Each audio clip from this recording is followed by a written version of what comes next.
Attention all SS pensioners, 13th month at December SS pension. May official release dates na ba? Ating alamin.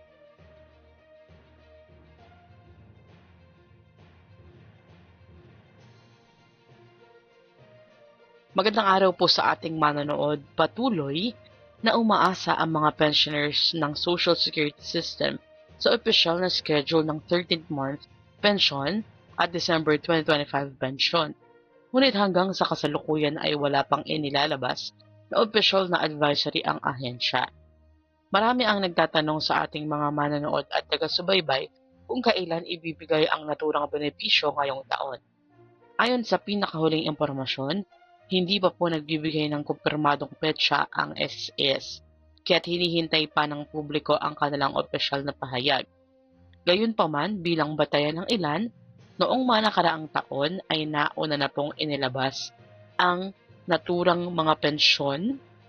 So, noong 2023 at 2024, ito po ay December 1 para sa first batch at December 4 para naman sa second batch.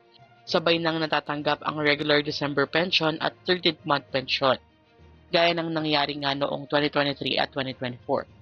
Kung ito man ay sundin muli ngayong 2025, magiging kapaki-pakinabang ito dahil mas maagang matatanggap ng pensioners ang kanilang mga benepisyo. Gayunpaman, mahalagang tandaan na hindi pa ito kumpirmado at hindi rin natin dapat pangunahan ang SSS sa kanilang opisyal na anunsyo, kaya't bagamat marami ang naghihintay, mas mainam na hintayin pa ang formal na advisory upang masiguro ang katumpakan o accuracy ng information.